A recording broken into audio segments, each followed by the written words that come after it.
let's get into last night's game. I think that's a great place to start. A victory over Fulham. I want to get the negatives out of the way, guys. Let's start with the negatives and address that, and then we can move on to some of the more positive things we've seen. But I'll start with you, Clive. I couldn't help but come away from the Emirates, despite watching Arsenal win, watching Bukayo Saka return, and with a goal. I couldn't help but leave feeling disappointed at the news that Gabriel looks like he's picked up a hamstring injury. Yeah, when you walked in the stadium, you're wondering about Saka's hamstring, and then you walk out the stadium wondering about Gabriel's hamstring, and it's like you're looking at your best attacker and your best defender, right? So you get one back, you lose the other, and it's like it's also almost epitomises the whole season, doesn't it? You sort of take a little step forward and you take a step back, and the outside world we're making excuses, but it has been a challenging year in that regard. We can't get a smooth way forward, but yeah, he's been brilliant this season, hasn't he? And he always plays. And then the moment we're all sort of imagining, could we do something in Madrid? But in our hearts, we know we need him to do something in Madrid. So it's a real blow, For sure, Perry. It was obviously a huge disappointment, and I know you've got some thoughts on hamstring injuries in general because we're seeing a fair few of them at the minute. Yeah, someone who's got short hamstrings and Jimmy Cranky. I feel their pain. There's one for the teenagers. When I was just doing a little bit of research, because sometimes I do, there's been 47 hamstring injuries across the Premier League this season. So it's the biggest muscle injury and the biggest injury by far. And obviously we've got Kai Havertz, who's had a bad hamstring injury when they was away in Dubai. Bukayo's had a operation. It looks like, unfortunately, Gabriel's going to be out, which is we're getting to the Real Madrid stuff, but that is massive. I've got a theory about, and I've said it for about 5 or 6 years, about the pitches. I think because the pitches now, they are sand and gravel based, so they're unbelievably firm. If you go back to my era, when obviously Highbury was like magnificent, it was the oldest grass and mud, basically. So you had a lot more give in those pitches. And they train on the same pitches, quite rightly, as what they play on. So there's 4 of those pitches at London Coney, got an indoor pitch there.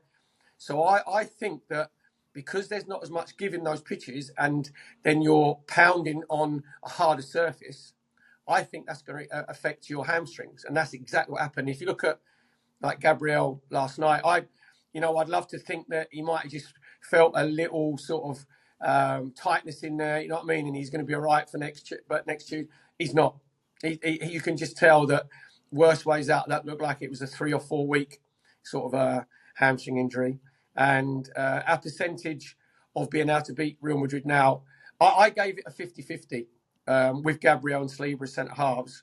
Now I think he is that important, and Saliba, he's one of the players that we can't afford to lose because the drop-off in the replacement, and it's no disrespect to whoever plays there, is so big. I think now we go down to a 25-30% chance of beating Real Madrid. But I think it's the firmness of these pitches. It could well be. It's a really good point, and I hadn't thought of it, if I'm being completely honest. But it makes a lot of sense. Clive, obviously this injury is bad news regardless because Gabriel is such a top defender. But given the fact that Ben White's had a little bit of a niggle, which obviously saw him ruled out of last night's game, Calafiori's going to be out for a number of weeks as well. And Timber went off in the game as well. We're not quite sure how severe or what the deal is exactly with him. But it does feel like, again, for Arsenal, it's the worst possible timing. You get all your attackers back, or you start to, and then you start losing players at the other end of the pitch. Yeah, I mean, just lose 4 defenders in just over a week or so. Right, so all of us are thinking when Gabriel gets the yellow card playing for Brazil, misses the Argentina game, we're thinking happy days. He can get the one bit of rest that he never gets playing for us. He always plays where Saliba gets the odd night off. And I'm thinking, great, comes back. I think we'll have our little theories, don't we, about this? Comes back, and I'm now thinking, well, maybe he should have played for Brazil. He would have been in condition, and he wouldn't have gone. And I thought, well, maybe why did it go? And look at Traore running through us early in that game yesterday. He's having to do a few recovery sprints early, and suddenly it happens. And the science around it, and Perry's got a great theory there, but the science around hamstrings is very difficult to be precise about it because you never know when it's going to go. I mean, I wasn't a sprinter. Perry was a sprinter, right? And you can never tell it's going to go. It's always a shock when it goes, like being hit by a bullet, right? So it's very difficult time, but we've really suffered this year. Not with the 3 weekers that we're all hoping for. I mean, look at Kai Havertz. We've had 2 operations, the serious ones. That means somebody somewhere is going to be looking at what's happening to these players, and so there is a serious bit of analysis to be done.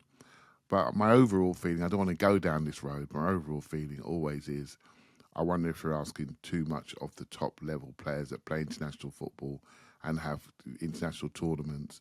I wonder if we're asking a little bit too much of those players. That's my theory. No, Clive. I know, no, Perry, I had to no. say it, mate. I had to say it just for you.